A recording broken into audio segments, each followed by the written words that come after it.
Everyone knew the story of Catherine Tang and me. Childhood sweethearts, the heirs to two dynasties, destined to merge our families and our fortunes.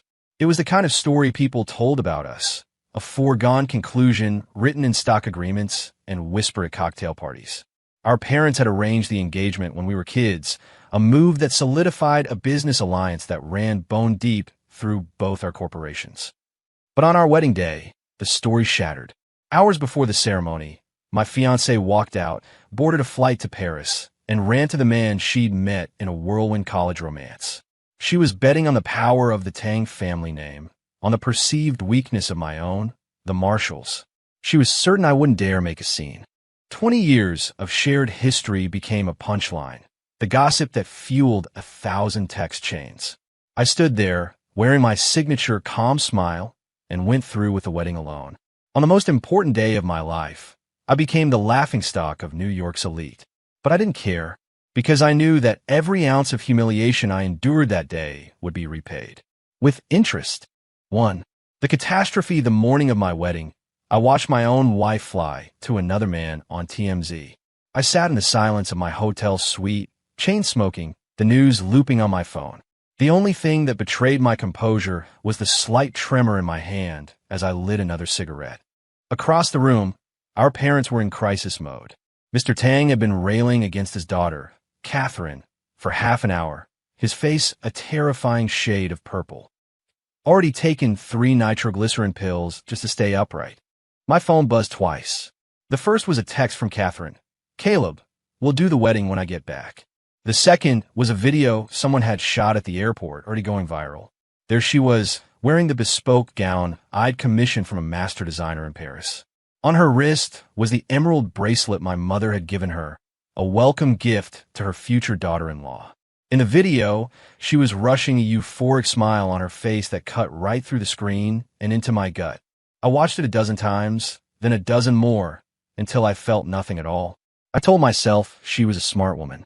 She would have weighed the consequences before making a choice this public, this devastating.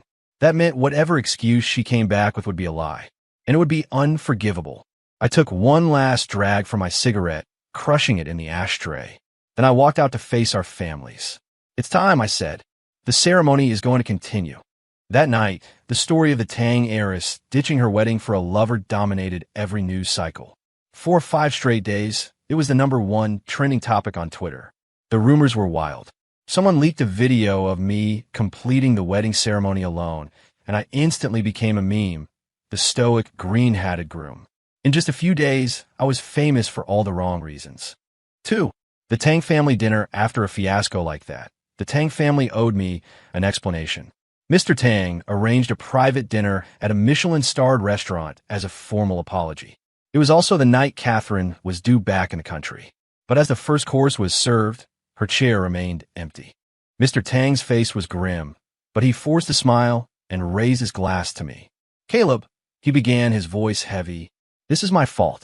I failed as a father. You've been deeply wronged, and for that, I am sorry. This is to you." He looked at me with a gravity that was more than an apology. It was a promise. "You saved both our families from total disaster today. You are the Tang family's son-in-law. That will not change. You have my word." It was the assurance I needed. I smiled and drank the wine. Suddenly, the door to our private room swung open. Catherine walked in, looking exhausted and frayed.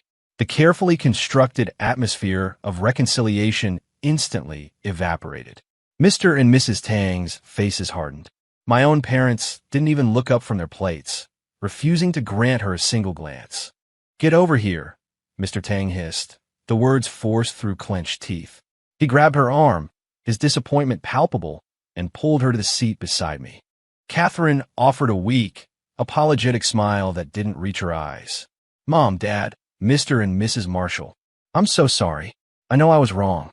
As she spoke, she pulled a thick file from her purse. "I know there were reasons, but I understand the damage this has caused.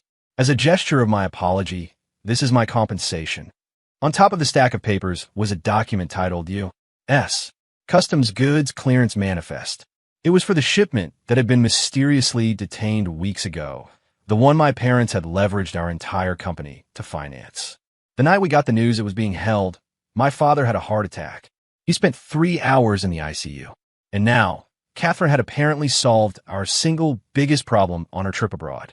The contract was the key to forgiveness. My parents looked at the document, their expressions a mixture of relief and resentment. It was a choice between our family's business and our family's honor. Catherine, sensing her advantage, raised her glass with a familiar smile. Mr. Tang quickly jumped in to smooth things over. "Come on, Charles," he said to my father. She was thinking of the family. "Look, she solved your biggest headache." Everyone seized the opportunity to de-escalate. We all raised our glasses. To family. The crystal clinked, and just like that, the wedding was a topic to be avoided. I pulled out the chair for Catherine, even helping her off with her coat with a practiced grace. "Tough week, Kate?" I asked, sliding a small plate of dessert toward her. "How's Julian's health? Do you need me to arrange for a specialist for him? Is he adjusting well to being back in the States?" With every question, the color drained from her face. "It was really thoughtful of you," I continued, my voice even, "to solve our family's crisis while you were busy taking care of Julian." Her smile froze completely. The fragile piece shattered again. I pretended not to notice. "Next time something like this comes up, just tell me. I'm not an unreasonable man. If you needed to see him, I would have understood." "He's fine," she clipped out. "His health is no longer an issue. You don't need to concern yourself." She forced another apologetic smile. "Mr. and Mrs. Marshall, I'm exhausted. I think I'm going to head home and rest. We could talk about the wedding details later. I'll figure out a way to manage the PR." She stood up to leave. Crack! A bright red handprint bloomed on her cheek. Mr. Tang stood over her, shaking with rage. "If you walk out that door tonight," he snarled, "you will never touch a cent of the company trust again." That stopped her. Catherine froze, then slowly, stiffly, sat back down beside me. The rest of the dinner passed in a bizarre, suffocating silence. She was on edge the entire time, reaching for her phone every few minutes only to have me subtly stop her. Seeing her so agitated, a suspicion began to form in my mind. After the meal, our two families walked out together, performing a pantomime of harmony for any watching eyes. It was a fragile facade, ready to crumble at the slightest touch. And, just as I expected, a figure leaning against a tree just outside the restaurant entrance was all it took. Julian Vance. The faint glow of a cigarette danced between his fingers. His presence here confirmed everything. Catherine's initial panic gave way to a practiced calm. She tucked a stray strand of hair behind her ear and spoke in a soft, chiding tone. "What are you doing down here? It's freezing. Didn't I leave you the car keys?" Even here, in front of her husband and her in-laws, she made no effort to hide her preference for him. I had to admit, standing there in a perfectly tailored suit, Julian looked like something out of a fairy tale. Even I could see he was ridiculously handsome. Everyone else was silent, watching the train wreck unfold. 3. The confrontation. Catherine walked over and took Julian's hand, completely indifferent to the consequences of being seen, to the dignity of her parents, and certainly to me, her nominal husband. I, in turn, simply stood by and watched. There's no point in fighting for someone who doesn't care about you. It only makes you look like a bigger fool. "Mr. and Mrs. Tang, it's been a while," Julian said, walking confidently toward my in-laws. He continued, "This isn't Kate's fault. If my being here is a problem, I can leave right now." As he spoke, Catherine's grip on his hand tightened. They stood there, a united front against us all. Mr. Tang was shaking with fury again, raising his hand to strike her before his wife caught his arm. "I'm giving you one chance to get rid of him," he said through his teeth. Catherine shook her head, her expression turning cold. "Dad, Mom, the biggest regret of my life was listening to you and staying away from Julian for 5 years. I've done what you asked. I married Caleb. From now on, I decide how I live my life. It's time for you two to enjoy your retirement." She delivered the final blow. "And don't think you can use the company to control me. The board is already behind my appointment as CEO. In other words, Tang Corp is mine now." Her parents were stunned into silence. Having dealt with her own family, she turned to mine. "Mr. Marshall, I took care of that customs issue for you. Consider it a sign of my sincerity and the foundation of our future partnership." It was both a peace offering and a threat. Finally, her gaze landed on me, her actual husband. Caleb, I agreed to marry you, and I will play the part of Mrs. Marshall. I hope you won't overthink the other things. You can do whatever you want on the side, just don't bring it to my attention, and I'll look the other way. As for children, I will permit you to have one illegitimate child. That's all. With that, she turned and left with Julian, not looking back. Just before they got in the car, Julian shot me a triumphant, mocking smirk. Anyone else would have snapped, but I remained perfectly still, my face a mask of indifference, even as their car sped away. I had anticipated this exact scene back at the dinner table. It was time to clean up her mess, a task I was becoming all too familiar with. Everyone knew Catherine and I grew up next door to each other, the textbook childhood sweethearts. Our grandfathers were army buddies, and our parents were lifelong friends. The 40-year alliance between our families was inextricable. We were vital to each other's empires. Our engagement was a given, and we were both groomed to take over our respective companies. Then came college. We went to different universities. She met Julian. It was the oldest story in the book. The childhood friend loses to the whirlwind romance. Her family did everything they could to bury the relationship. Mr. Tang, a man of swift and decisive action, forced them apart. After that, Catherine became quiet, reserved, and cold toward me. The Tangs thought they had hidden it all from me, but I knew everything. After graduation, we both stepped into leadership roles at our family businesses. The day we were officially engaged, I sat her down for a serious talk. I'd known this girl my whole life. I didn't want things to end in a bloodbath. Kate, I can help you get out of this, I told her plainly. If you want to be with him, I'll support you. Honestly, seeing an old friend find genuine happiness would have been enough for me. But she shook her head firmly. Caleb, Julian is in the past. We've known each other for 20 years. You're the only one who could ever be my husband. Her heartfelt confession caught me off guard, a warmth spreading through my chest. For a moment, I thought the wall between us was finally coming down. That promise, however, didn't last a week. I was raised to keep my emotions locked down. My parents, on the other hand, were struggling to contain their fury, their icy glares fixed on Mr. and Mrs. Tang. The silence was far more damning than shouting would have been. The dinner that was meant as an apology had become a complete humiliation. The Marshall family's reputation was once again dragged through the mud. I didn't see Catherine for days after that.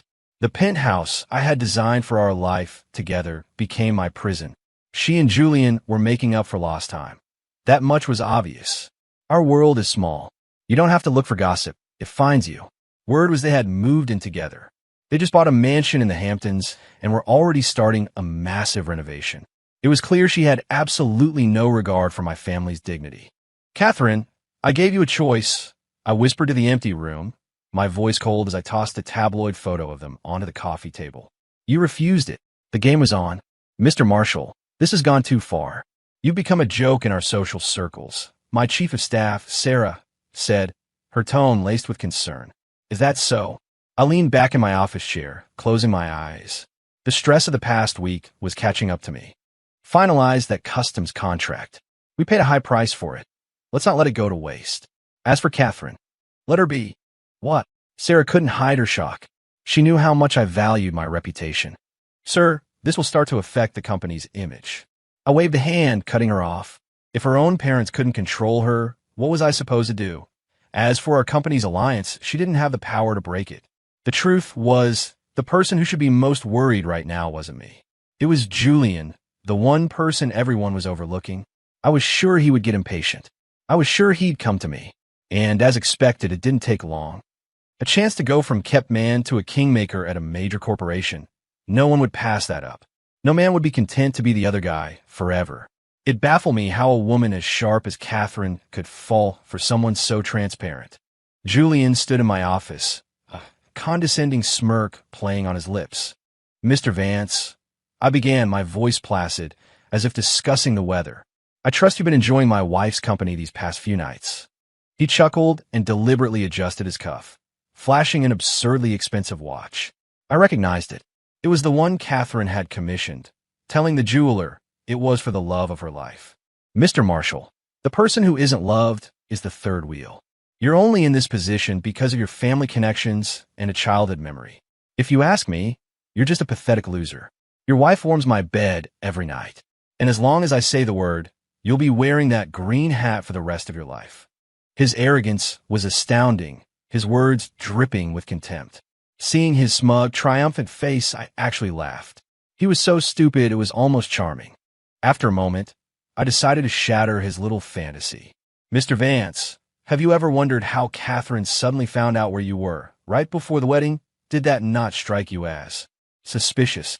His expression faltered, his eyes narrowing as he studied my face. He wasn't a complete idiot. He knew something was off. For years, he'd been unable to contact her, no matter what he tried. And then, at the most sensitive possible moment, they have a miraculous reunion. He knew that even a diminished Marshall family, let alone the Tang Empire, was more than he could ever fight. With our resources, Catherine should never have been able to find him. After a long silence, his face went pale with disbelief. Why? He whispered. Marriage is sacred. I needed to be 100% certain of my wife's loyalty. Clearly, she failed the test. I slid a pack of cigarettes across the desk toward him. Take one. You look like you need it. Right now, I continued, I am Catherine Tang's legal husband. That title is all I need. You can go back to being her little secret. But I suggest you abandon any unrealistic ambitions. His fantasy crumbled. My words ignited a fire in his eyes. You're just a pathetic clown, he spat. Your only purpose is to be a toy in a woman's bed. Our meeting did not end well. Catherine remained absent. I was fine with that.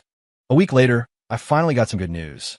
Julian, unwilling to remain a mere trophy, was desperate to prove himself in the business world. With a few sweet words, he convinced Catherine to finance his new venture. Hearing this, all I could think was that love truly makes people idiots. Everyone has to pay for their choices.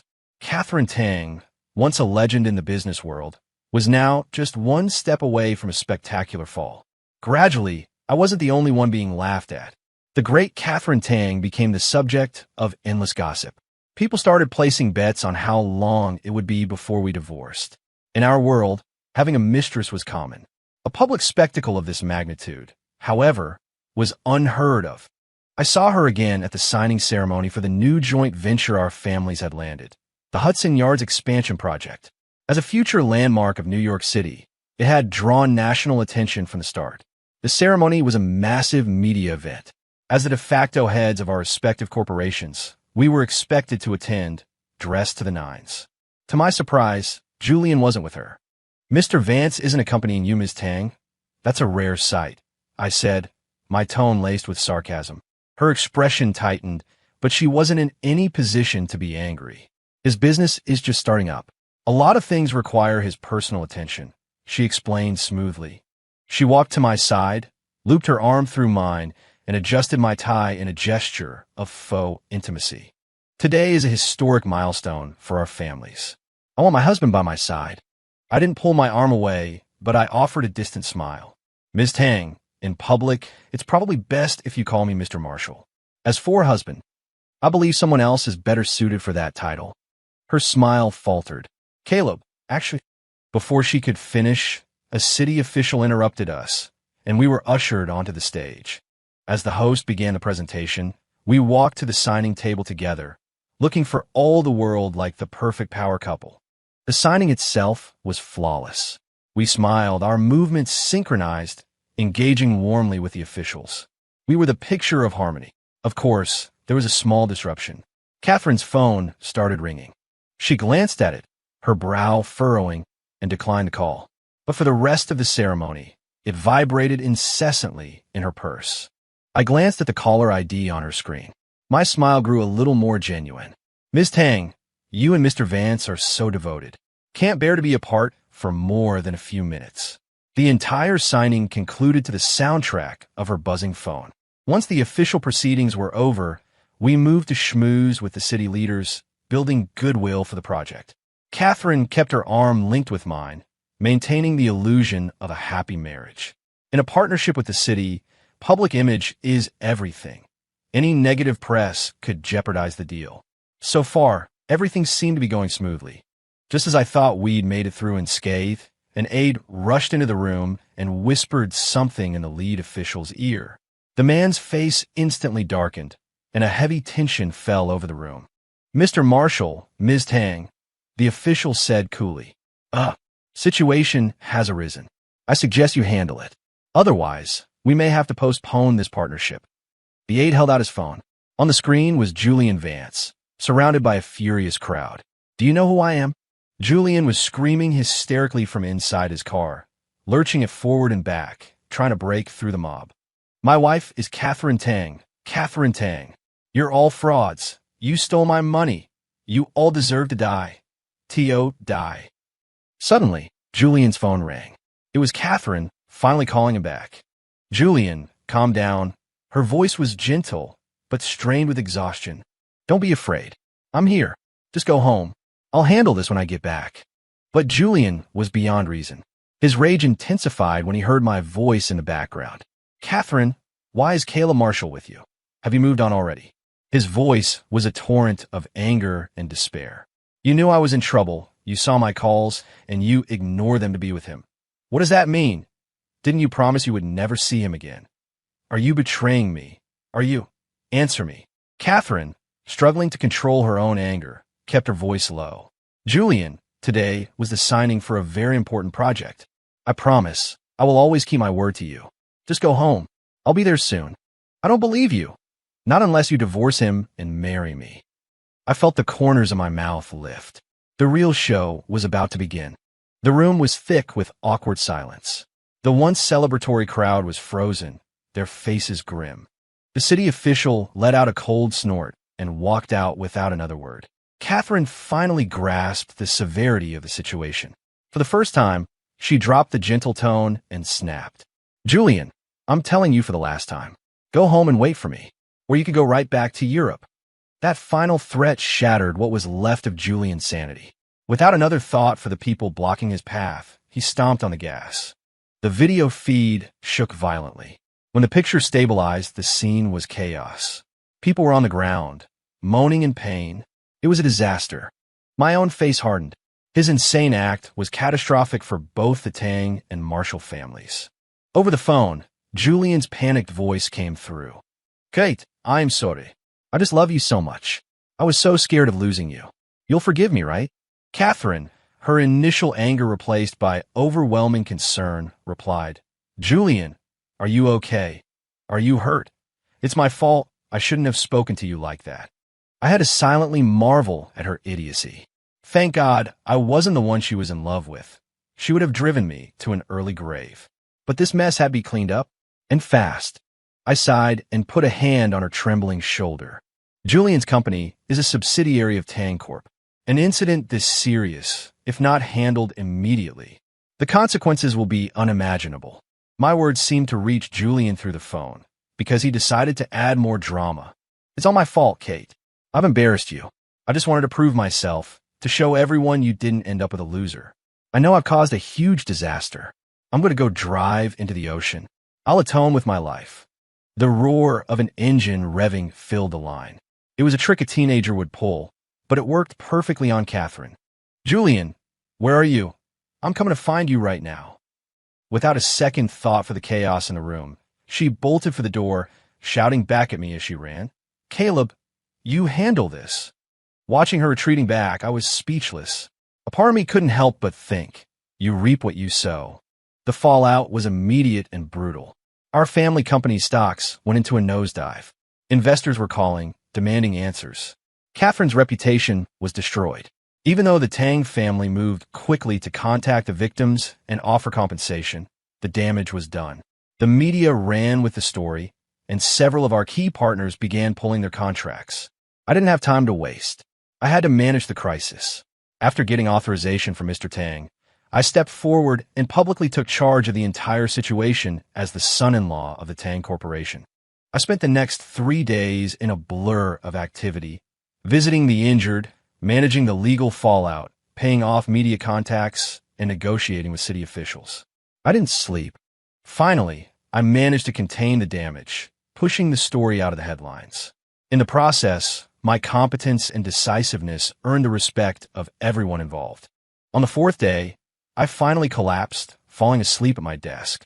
When I opened my eyes again, Catherine was curled up on the sofa in my office. She looked wrecked. Her hair was a mess, her makeup was smeared, and she seemed to have aged a decade. I frowned, mentally cursing the security guard who let her in. "Caleb," she said, her voice raspy and unrecognizable. "Julian's been arrested." The good news was a small comfort to my exhausted mind. "Catherine," I said flatly, "you make your own choices." She looked up at me, her mouth opening as if to say something, but I held up a hand to stop her. "We don't owe each other anything. Like you said, you're Mrs. Marshall. Nothing more." The next day, I went to see Mr. Tang in the hospital. In just over a month, he had become a different person. He was gaunt, a shadow of his former self, enveloped in an aura of defeat. Catherine was kneeling by his bed, but no one paid her any attention. Even her mother, usually so forgiving, wore a mask of cold fury. When I walked in, Mrs. Tang grabbed my hand, her body shaking with silent sobs. I did my best to comfort them. Just as a fragile calm settled over the room, another crisis erupted. Catherine's phone rang. She hesitated before answering, trying to keep her voice low, but we could all hear the words clearly. "Hello? This is the Manhattan Detention Center. Are you a relative of Julian Vance?" The color drained from Catherine's face. She scrambled out of the room. Mr. Tang, watching her go, managed to croak out, "Disgraceful daughter," before his eyes rolled back and he passed out again. The medical staff rushed in to stabilize him. This was beyond my control now. It was a family matter they had to solve themselves. My silence seemed to deepen Mrs. Tang's shame, and the atmosphere grew even more strained. Just then, an assistant hurried into the room. "It's terrible news." Mr. Tang, just coming to, weakly reprimanded him. "What is all the panic? Speak clearly." The assistant took a few deep breaths. "It's the city government. They called. They said this incident has caused extreme public outrage. They are demanding that Julian's backer, his main investor, step down. They want a public press conference and a formal apology to the people. If we don't comply, we will be blacklisted from all future city projects." Before he even finished, Mr. Tang went into cardiac arrest. That afternoon, the Tang Corporation held an emergency board meeting. From his hospital bed, Mr. Tang proposed my appointment as the new CEO of Tang Corp. It passed unanimously. That evening, I received the official notification. Catherine had lost all control of her family's company. She spent days kneeling outside her father's hospital room, begging for forgiveness, but was met with nothing but cold shoulders. 3 days later, my control over the Tang Corporation was absolute. Late on the fourth night, my phone rang. It was Catherine. I glanced at the screen and ignored it, turning back to the mountain of paperwork on my desk. In her obsession with Julian, she had neglected her duties for months, which was another reason the board had been so quick to replace her. Everyone was disappointed in her. The phone kept ringing, one call after another. She wasn't going to give up. I rubbed my temples and finally answered. "What is it?" There was only the sound of heavy breathing on the other end. "Caleb." She was drunk, her words slurred. "You know I love you. Please, can you just forgive me this one time?" As she spoke, I finished reviewing another contract.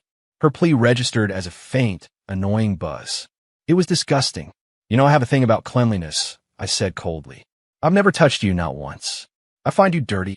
The line went silent for a long time.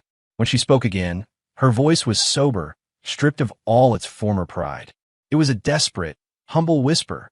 "We've known each other for over 20 years. 20 years of history. And that," I cut her off, "is why you are still Mrs. Marshall." My words were a dead end, and she knew it. The sound that came through the phone was the raw, heartbreaking sob of someone who had lost everything. "I just sent you something," I said. "You should take a look." The sobbing stopped, replaced by a guttural, demonic shriek. "Caleb, you knew all along, didn't you?" I hung up. My time was far too valuable to waste on a madwoman. What I had sent her was a complete dossier on Julian Vance's glorious career abroad. After Mr. Tang had sent him away, he had burned through the money his father gave him in 6 months. To maintain his lavish lifestyle, he became the kept man of a wealthy widow. Later, to gain her trust, he married her, despite the fact that she was 80 years old. The joke was on him, though. The widow's fortune was locked down tight by her sons. Finally finishing the last file, I leaned back in my chair and stretched. I swept the last of Catherine's personal items from the desk into the trash can. This office was mine now. I gave you a choice, I said to the empty room. You're the one who didn't appreciate it. Don't blame me. The truth, it was a bright, sunny afternoon. With some free time, I decided to drive over to the detention center to visit my benefactor. Julian looked rough. The swagger was gone, replaced by a hollow-eyed exhaustion.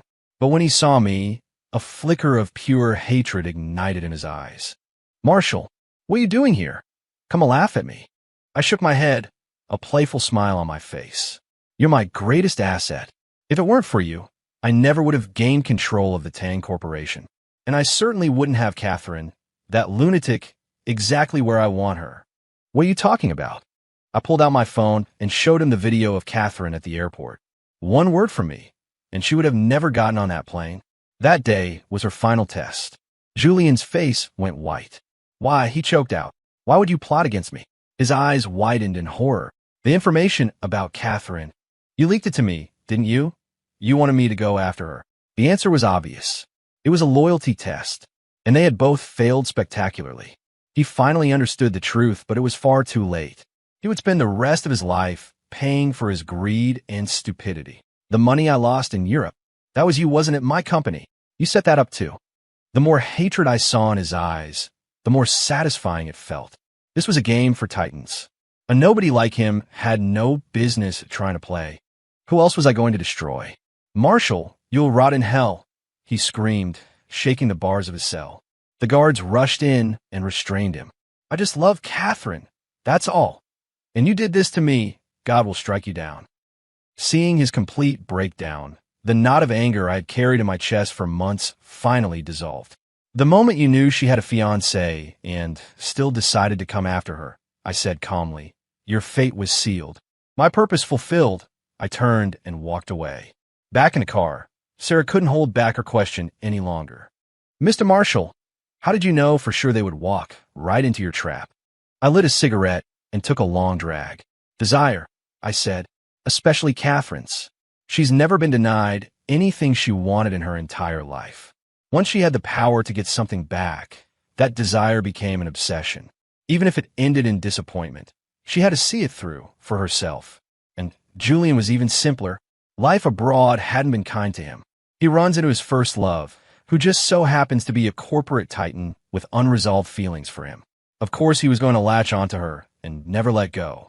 In-game in the months that followed, I poured all my energy into managing the two corporations. Under my leadership, the merger between Marshall Industries and Tang Corp began to take shape. After so many defeats, Catherine finally seemed to give up. She moved into the penthouse we were supposed to share. I knew she was still clinging to some sliver of hope that she could salvage something between us. I didn't care. The day she moved in was the last day I ever set foot in that apartment. A year passed. The two companies officially became one. The new Marshall Tang Group was a powerhouse, one of the leading conglomerates in the country. My success had solidified my position beyond challenge. Not even Mr. Tang himself could touch me now. 2 weeks later, Julian was released. Unsurprisingly, they met up again. Catherine stormed into my office with Julian in tow, flanked by a half-dozen of my own security guards, who looked deeply uncomfortable. She was still technically my wife, so they hadn't dared to use force. You can go, I told them. They left, visibly relieved. Catherine's eyes were swimming with tears, her voice trembling. Caleb, tell me it's not true. Behind her, Julian stood with his chin held high, a smug look on his face.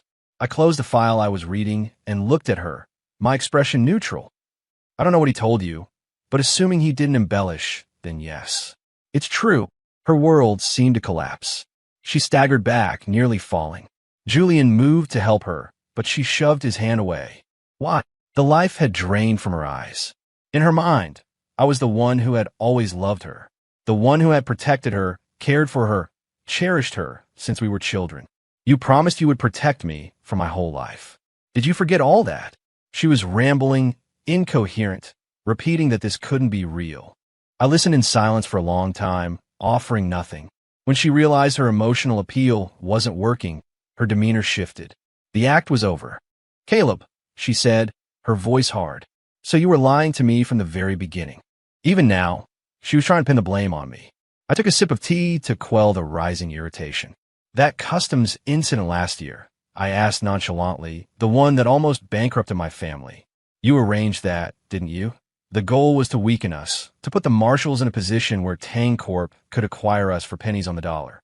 Every trace of color vanished from her face. I knew Julian was the great love of your life. I continued. I knew you were genuinely in love. That's why I asked you before the wedding. Do you remember what you told me? I have no interest in breaking people up. And I certainly don't want to marry a woman who is in love with another man. Our marriage was just an agreement between our parents. With the resources we had, there were 100 peaceful ways to dissolve it. I drained my teacup. But what did you do? You pretended to agree, all while setting me up to be a public laughingstock. The memory of that humiliation made my fists clench. I can honestly say I never did anything to hurt you. My parents treated you like their own daughter. And in return, you tried to destroy my family. I gave you a choice. But you still chose to marry me because you had your own agenda, didn't you? I let out a short, humorless laugh. Well, you got your wish. The Tang and Marshall families are one. We're married. And now you can be with your great love. Everyone wins. She had no defense. She sank to the floor, defeated. You knew everything, she whispered. Then why did you agree to the wedding? I shrugged. You want to take over my family's company. I wanted to take over yours. We both placed our bets. It just turns out I won. I had security escort them out. Now that the truth was out, I doubted she'd have the audacity to bother me again. That night, realizing Catherine was powerless and he had nothing left to gain, Julian tried to skip town. My people were waiting for him at the train station. I trust his one-way trip to a black site in Mexico will be an experience he'll never forget. I thought Catherine would finally lie low, but 3 days later, I ran into her at the entrance to the corporate building. She was wearing a dress I'd bought her years ago and a simple woven bracelet I'd made for her as a kid. For a split second, I felt a flicker of something, a ghost of the past. Caleb, I was wrong. Please forgive me. I'll help you run the company. I'll support you. Just focus on being Mrs. Marshall. I waved my hand, dismissing the executives who were with me. Have you forgotten all your etiquette training? That dress is completely inappropriate for public wear. If you need money, tell me. I won't deny you that. We're husband and wife. Let's keep things civil. Don't entertain any unrealistic ideas. I paused before stepping into my car. And whatever you do on your own time, make sure it never becomes a public spectacle again. If it does, for the good of the company's reputation, I will divorce you. Without a backward glance, I got in the car and it pulled away, leaving her standing alone on the sidewalk.